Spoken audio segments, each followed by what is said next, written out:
Hey guys, let's make cookies today. First మనం బౌల్లోకి unsalted butter అయితే తీసుకోవాలి. కుకీస్ కి అన్సాల్టెడ్ అయితేనే చాలా బాగుంటాయి. నెక్స్ట్ ఇక్కడ నేను మిక్సీలోకి కొంచెం షుగర్ తీసుకొని దాన్ని మంచిగా పౌడర్ కింద బ్లెండ్ చేసుకుంటున్నాను. చాలా ఫైన్ పౌడర్ కింద గ్రైండ్ చేసుకొని దాన్ని బటర్ లోకి యాడ్ చేసుకొని మిక్స్ చేసుకోవాలి. కొంచెం సాల్ట్ కూడా యాడ్ చేసుకోండి. మిక్స్ చేసిన తర్వాత ఈ కన్సిస్టెన్సీలోకి వస్తే కుకీస్ అయితే చాలా పర్ఫెక్ట్ గా వస్తాయి. ఎంత వీలైతే అంత బాగా మిక్స్ చేయడానికి ట్రై చేయండి. మిక్స్ చేసే దాంట్లోనే ఉంటది టేస్ట్ అంతా. ఒక ఎగ్ తీసుకొని దాన్ని బాగా విస్క్ చేసుకోండి.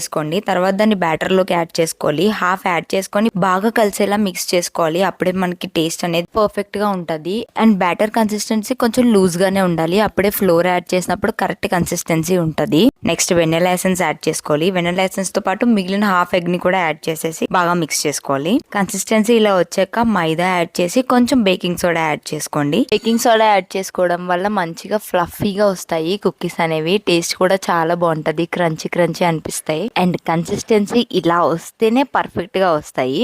నేను దాంట్లోకి మళ్ళీ డార్క్ చాక్లెట్ చిప్స్ యాడ్ చేశాను. మా ఇంట్లో వాళ్ళకి చాక్లెట్ ఫ్లేవర్ అంటే ఇష్టం కాబట్టి. ఈ బ్యాటర్ ని ఒక 10 minutes ఫ్రిడ్జ్ లో పెట్టండి. తర్వాత గ్రిల్ ప్యాన్ మీద బటర్ పేపర్ వేసుకొని ఉంచండి. దాని మీద చిన్న చిన్న బాల్స్ గా చేసిన బ్యాటర్ ని అయితే ప్లేస్ చేసుకోండి. కావాలంటే దానిపైన ఇంకా చాక్లెట్ చిప్స్ యాడ్ చేసుకోవచ్చు. అవి ఇంకా టేస్ట్ గా ఉంటాయి. నెక్స్ట్ అది ఓవెన్ లో పెట్టేసుకొని 200 degrees Celsius లో ఒక 10 minutes పాటు బేక్ చేస్తే సరిపోతుంది. ఎక్కువసేపు అవసరం లేదు. చూసారు కదా ఎంత బాగా అవుతున్నాయో. టేస్ట్ కూడా చాలా బాగా వచ్చింది.